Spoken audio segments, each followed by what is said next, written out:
Baik, Mas Anas, terima kasih sudah menerima kami dengan sangat baik. Ini merupakan suatu kesempatan yang susah ya hari-hari ini, terus terang aja. Kalau ini boleh curhat nih sama Mas Anas, agak susah. Ini kami anggap lebih eksklusif ketimbang kami wawancara Nazarudin bahkan sekarang bertemu dengan Mas Anas. Apakah memang ada niatan khusus untuk menghindari media selain kemarin Mas Anas konferensi pers? Tentu tidak.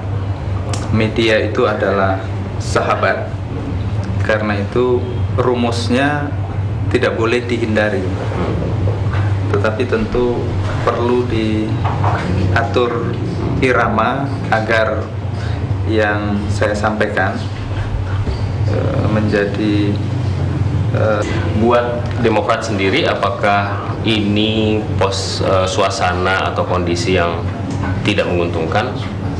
Kita bicara tentang hiruk pikuk dulu ya. Kita bicara tentang hiruk pikuk, bagaimana media memblow up apa yang disampaikan seorang buronan dari luar negeri yang kemudian terus-menerus diekspos.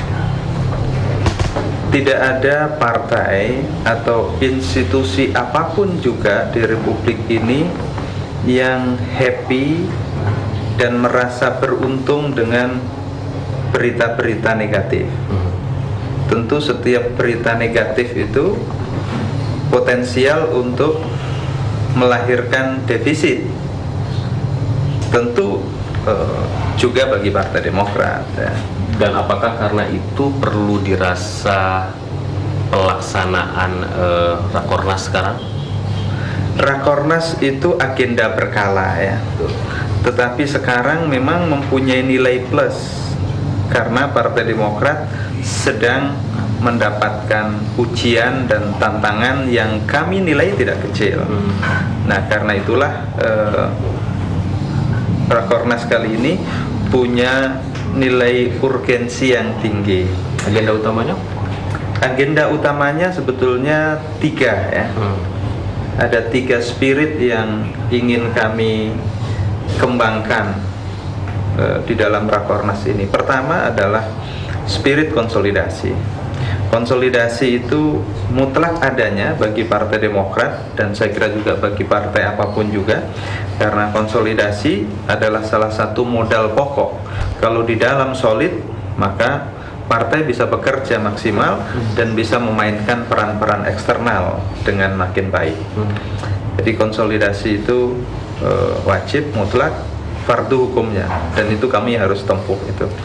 Satu.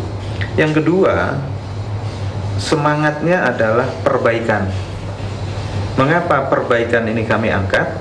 Karena kami menyadari Partai Demokrat ada kelemahan, ada kekurangan, termasuk dengan adanya sejumlah kecil kader yang bermasalah secara hukum maupun secara etika. Dan inilah yang harus kami obati lebih dini, harus kami antisipasi dengan baik agar tidak berkembang lebih jauh, tidak menular lebih jauh, dan partai kemudian tetap teguh memegang panduan etika politik partai dan jati diri partai. Kita bicara tentang agenda pertama. Saya tidak tahu apakah ini menjadi skala prioritas atau ini memang menjadi sasaran utama dilaksanakannya Rakornas, walaupun Anda katakan Rakornas bersifat berkala soal konsolidasi. Seberapa Anda merasa khawatir dengan tingkat soliditas kader dan juga pengurus baik di pusat maupun di daerah? Kalau soliditas, kami yakin Partai Demokrat ini tergolong partai yang solid ya. Partai yang tidak terpecah, partai yang tidak terserak, partai yang tidak terserpi-serpi. Pasca Kongres kami utuh bersatu dalam satu kepengurusan. Dan kepengurusan Anda unik sebenarnya. Anda merangkul dalam tanda kutip ya, musuh-musuh atau kandidat-kandidat pesaing Anda gitu. Iya, karena perspektif politik saya dan perspektif politik yang dikembangkan di Partai Demokrat tidak ada musuh. Kongres adalah forum kompetisi politik yang legal dan konstitusional. Karena itu memang harus ada kompetisi. Kalau kongres tidak ada kompetisi kan tidak menarik, tidak dinamis, dan tidak memberikan pendidikan politik demokrasi. Justru dengan kompetisi itu kemudian dinamika politik dan pembelajaran demokrasi berlangsung. Tetapi pasca kongres tentu karena tidak ada musuh ya kembali utuh bersatu. Bersama-sama itu mengurus ekspektasi Anda atau memang yang terjadi realitasnya seperti itu gitu? Bukan ekspektasi saja, tentu saya punya ekspektasi seperti itu. Tetapi lebih jauh dari itu pendirian politik saya dan itu pendirian politik Partai Demokrat. Karena kalau habis kompetisi yang kalah dibuang, disingkirkan, tidak diberi tempat, yaitu tidak dewasa, tidak matang, kampungan, katrok lah kira-kira begitu, ya kan? Tapi bagaimana mungkin kemudian Anda bisa membuat sebuah kabinet DPP partai yang jumlahnya sampai 300 orang hanya untuk mengakomodasi musuh-musuh politik itu? Pengurus 300 ya benar ya? Tidak, ada 130-an ya. Plus biro apa, lembaga-lembaga dan lain sebagainya. Kalau biro, lembaga, badan, tidak anggota-anggotanya sampai 2000, tetapi itu pengurus pleno ya. Kalau pengurus harian Intinya, terbatas dan pengurus harian 130-an. Itu sebetulnya bukan ide saya. Itu adalah keputusan kongres, ya. Keputusan kongres untuk melakukan restrukturisasi Partai Demokrat. Struktur Partai Demokrat memang menjadi besar dan sifatnya horizontal karena idenya adalah seluruh agenda isu yang penting yang berkembang di bangsa ini harus bisa diantisipasi, dilibati dan diurus oleh Partai Demokrat, sehingga di DPP Partai Demokrat itu kepengurusan salah satunya disusun mempertimbangkan kementerian, departemen, kemudian badan atau lembaga negara yang ada sehingga bisa menjadi partner begitu. Jadi itu keputusan kongres. Sehingga sekali lagi memang strukturnya menjadi lebih besar ya, lebih gemuk, tetapi dengan tugas pokok dan fungsi yang jelas gitu. Job description-nya jelas sebetulnya. Bagaimana kemudian Anda menjelaskan wacana soal kongres luar biasa dan kemudian Pak SBY sampai harus, saya menggunakan kata ini, mohon maaf Pak Presiden, berpayah-payah konferensi pers di kediaman pribadinya hanya untuk mengatakan bahwa kami baik-baik saja dan berhentilah media untuk membentur-benturkan kader. Saatnya telah tiba. Come join us, best wajahmu, semangatmu, ceriamu, prestasimu. Come join us, generasi yang membanggakan bersama Deswan Jarum. Come join us.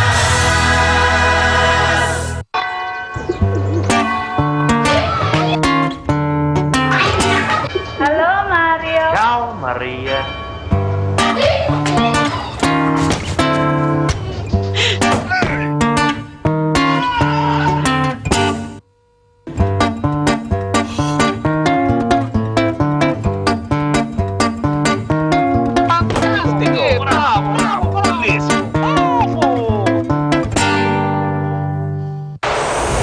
Iya, udah selesai kok. Cepetan, orang tua aku udah nunggu nih. Gawat, pesawat mau mendarat.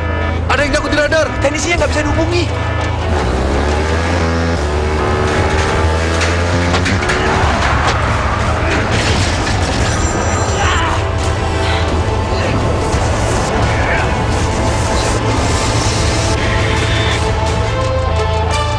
Surya 12, taklukkan tantanganmu. Bank BTPN memahami kerinduan jiwa Anda untuk membuat perbedaan dan juga keinginan mereka untuk tumbuh.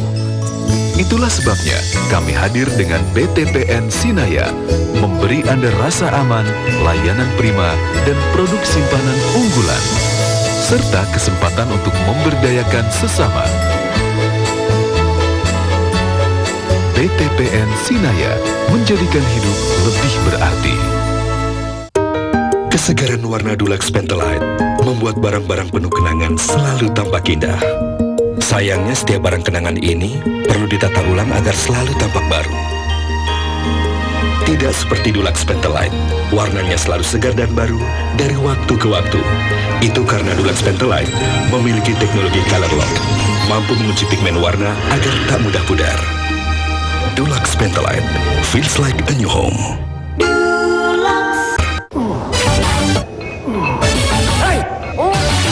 Gaya kayak gitu bisa kena jamur kayak gini. Manu kertas kurang butuh air. Basmi dengan Ngider. Produksi Konimax.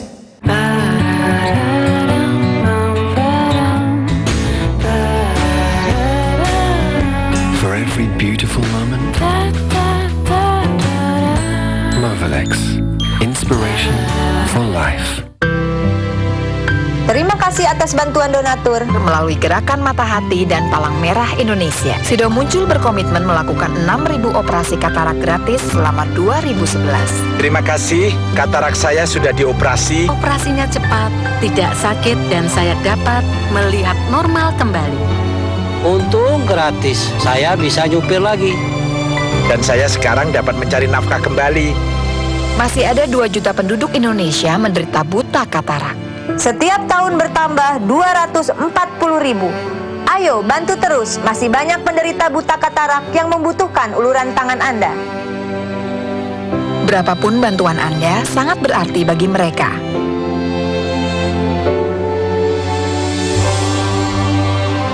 Salurkan bantuan Anda melalui Gerakan Mata Hati atau Palang Merah Indonesia. Iklan ini diprakarsai oleh Tolak Angin, Kuku Bima Energi dari Sido Muncul. New Power TV dengan sinyal kuat,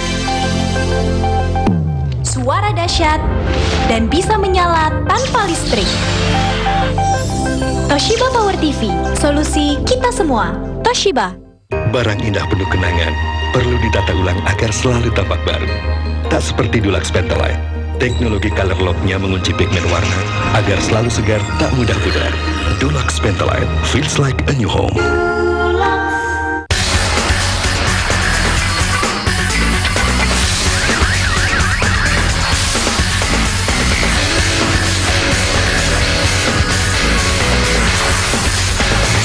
The Urban Energy. Saat Head & Shoulders meminta saya jadi bintang iklan mereka, saya bilang, tidak. Saya sudah puas dengan shampoo aneka ketombe yang saya pakai. Ketika mereka menunjukkan tes sederhana ini, saya sangat terkejut. Ternyata masih berketombe. Saya baru tahu Head & Shoulders efektif melawan ketombe. Menghilangkan lebih banyak ketombe dalam 1 kali keramas. Kamu bisa lihat sendiri perbedaannya. Saya sudah lihat buktinya dan percaya. Kini giliran kamu. Head & Shoulders, shampoo anti ketombe nomor 1 di dunia. Setiap hari kita memasukkan berbagai macam benda asing ke dalam tubuh. Makanan dan minuman yang dapat mengganggu kemurnian tubuh kita. Super O2, air minum dengan kandungan oksigen murni hingga 100 ppm, 12 kali lebih banyak dari air mineral biasa. Minum Super O2 setiap hari untuk menjaga tubuh kita tetap sehat alami. Super O2, natural by nature.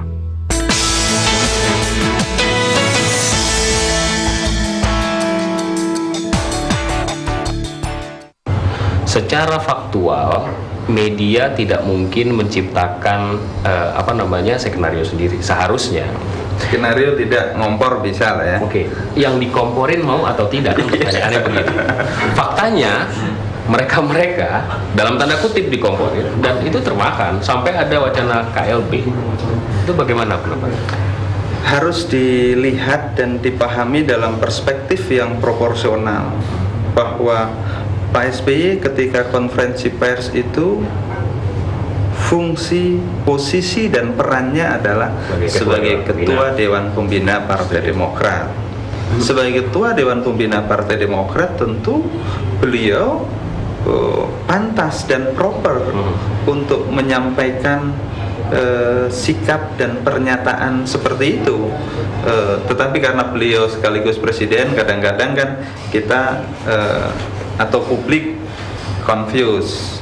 Tapi itu proper sebagai ketua Dewan Pembina, karena salah satu yang sangat diutamakan adalah soliditas, kekompakan internal, dan beliau ingin menegaskan tentang urgensi kekompakan internal dan jangan sampai fakta itu kan menunjukkan bahwa kader memang terpecah, yang kemudian perlu diantisipasi oleh Pak SBY.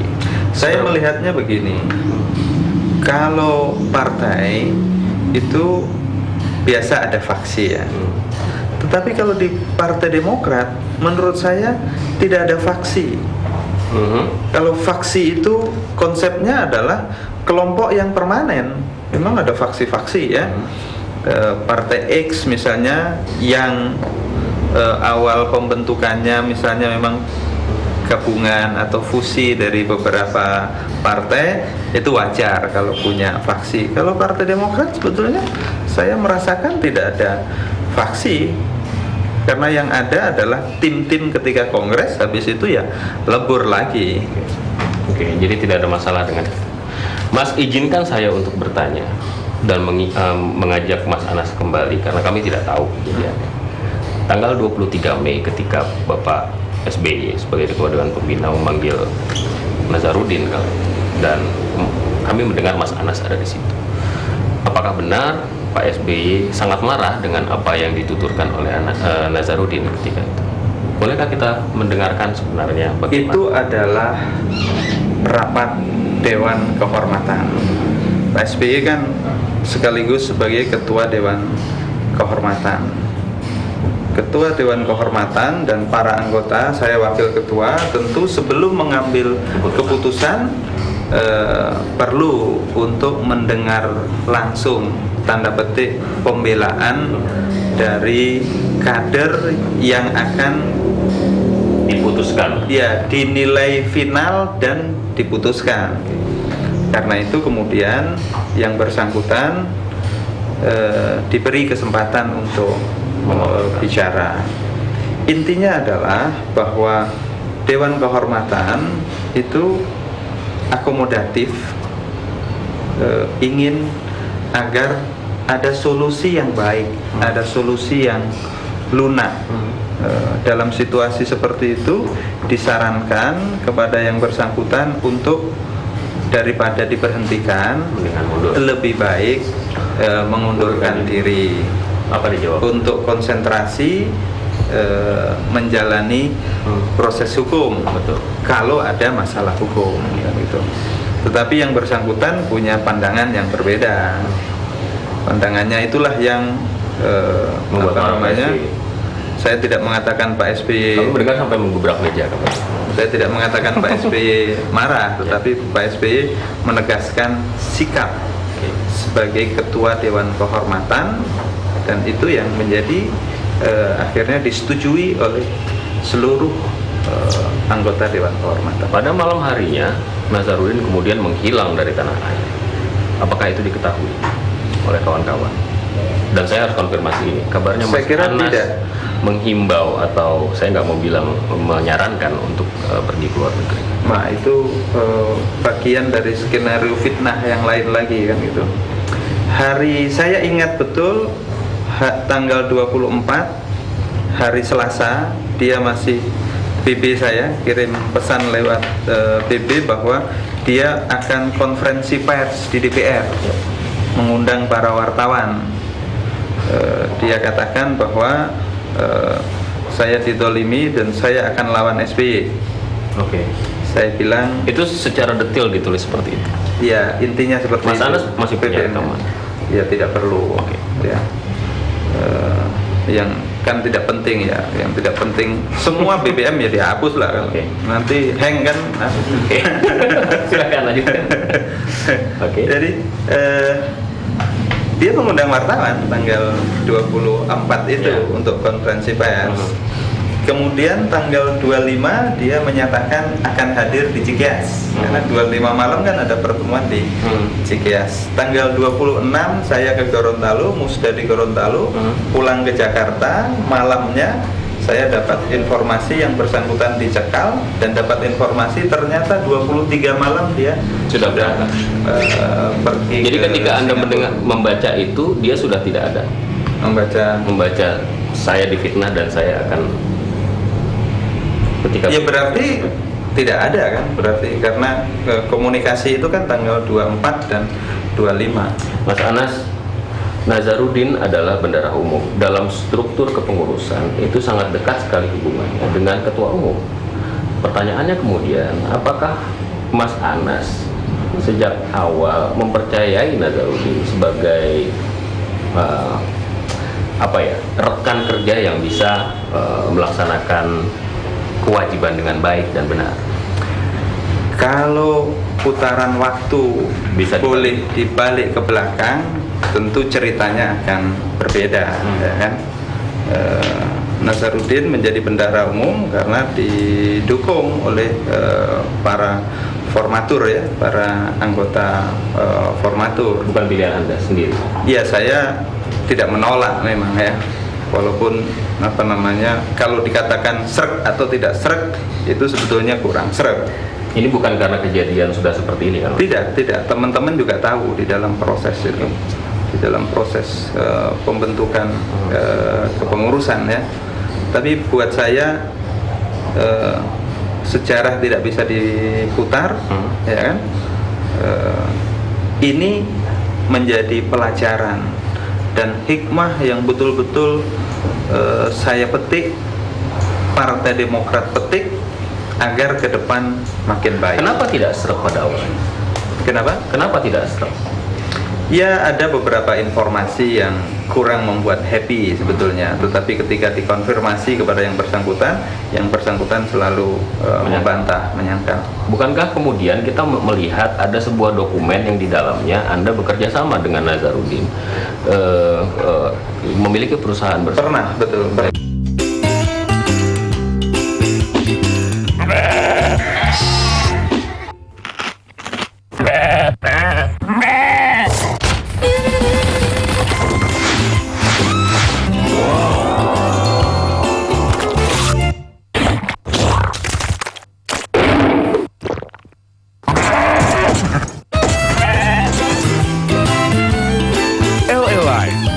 Enjoy?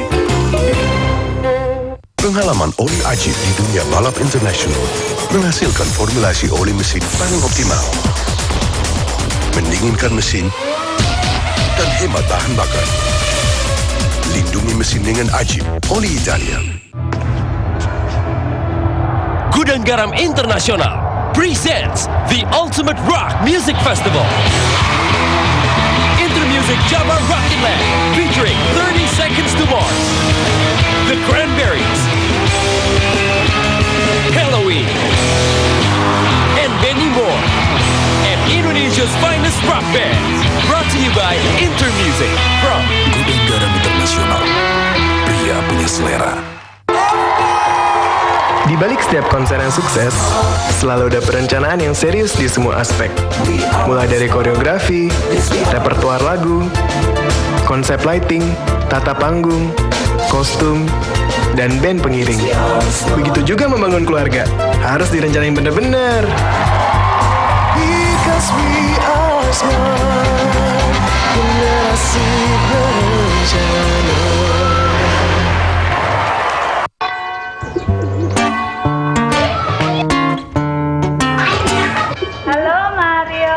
Maria.